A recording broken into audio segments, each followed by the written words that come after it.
El fin del tiempo de prueba. Se me señaló el momento cuando terminaría el mensaje del tercer ángel. El poder de Dios había reposado sobre su pueblo, habían terminado su obra y estaban preparados para la hora de prueba que les aguardaba. Habían recibido la lluvia tardía o refrigerio de la presencia del Señor, y el testimonio viviente se había reavivado en ellos. Por todas partes había resonado la postrera gran amonestación, agitando y enfureciendo a los moradores de la tierra que no habían querido recibir el mensaje. Vi ángeles que iban presurosos de un lado al otro en el cielo. Un ángel con tintero de escribano en la cintura regresó de la tierra y comunicó a Jesús que había cumplido su misión, y que los santos estaban sellados y enumerados. Entonces vi a Jesús, que había estado oficiando ante el arca que contiene los 10 mandamientos, cuando volcó el incensario. Levantó entonces las manos y en alta voz exclamó: «Consumado es». Y toda la hueste angélica depuso sus coronas cuando Jesús formuló esta solemne declaración: «El que es injusto, sea injusto todavía. Y el que es inmundo, sea inmundo todavía. Y el que es justo, practique la justicia todavía. Y el que es santo, santifíquese todavía». Apocalipsis 22:11. Cada caso había sido decidido ya para vida o para muerte. Mientras Jesús oficiaba en el santuario, había proseguido el juicio de los justos muertos y luego el de los justos vivos. Cristo había recibido su reino, puesto que había hecho expiación por su pueblo y había borrado sus pecados. Estaba completo el número de súbditos del reino. Se habían consumado las bodas del Cordero. Y el reino y el dominio y la majestad de los reinos debajo de todo el cielo fueron dados a Jesús y a los herederos de la salvación, y el Señor había de reinar como Rey de reyes y Señor de señores. Cuando Jesús salió del lugar santísimo, oí el tintineo de las campanillas de su túnica, y al salir, una nube tenebrosa envolvió a los habitantes de la tierra. Ya no había mediador entre el hombre culpable y un Dios ofendido. Mientras Jesús se interpuso entre Dios y el pecador, la gente tenía un freno, pero cuando dejó de interponerse entre el hombre y el Padre, el freno desapareció y Satanás ejerció un dominio completo sobre los que finalmente quedaron impenitentes.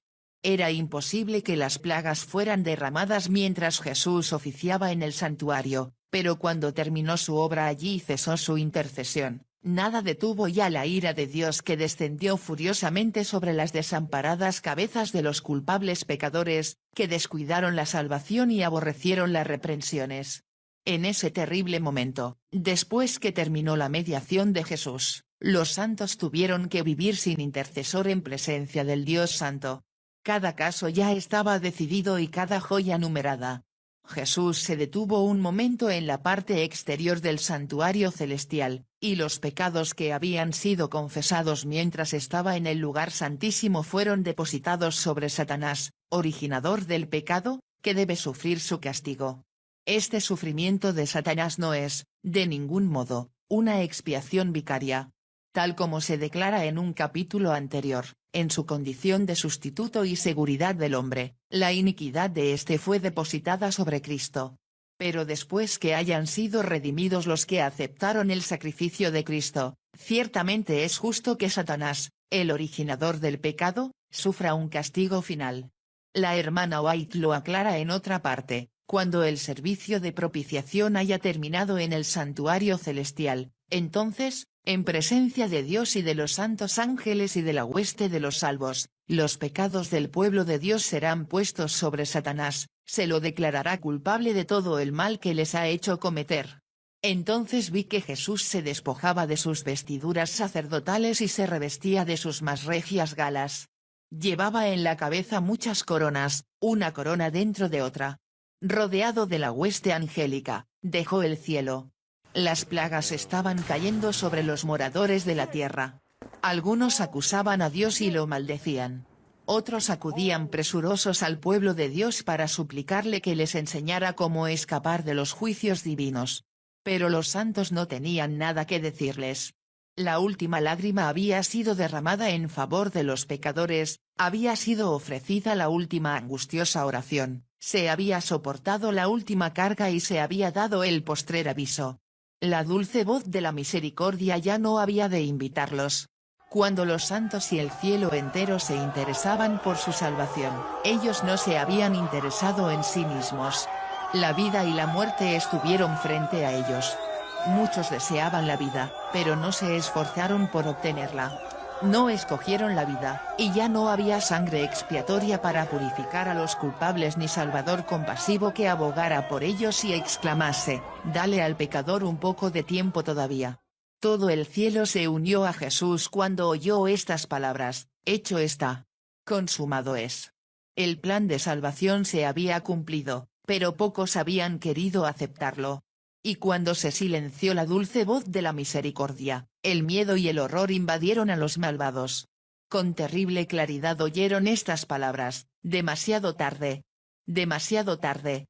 Los que no habían apreciado la palabra de Dios corrían azorados de un lado a otro, errantes de mar a mar y de norte a oriente en busca de la palabra del Señor. Dijo el ángel, «No la hallarán. Hay hambre en la tierra, no hambre de pan ni sed de agua, sino de oír las palabras del Señor.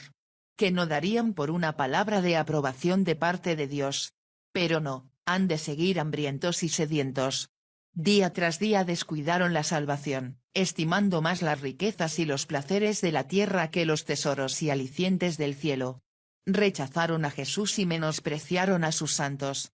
Los inmundos seguirán siendo inmundos para siempre. Muchos de los impíos se enfurecieron en gran manera al sufrir los efectos de las plagas.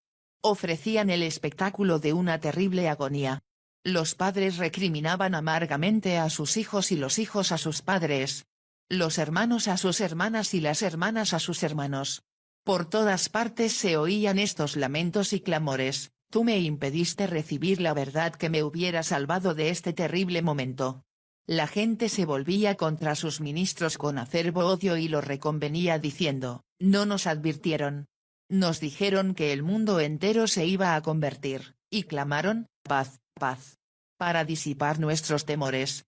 No nos hablaron de esta hora, y de los que nos amonestaban dijeron que eran fanáticos y malvados que querían nuestra ruina. Pero vi que los ministros no se librarían de la ira de Dios. Sus sufrimientos serán 10 veces mayores que los de sus feligreses.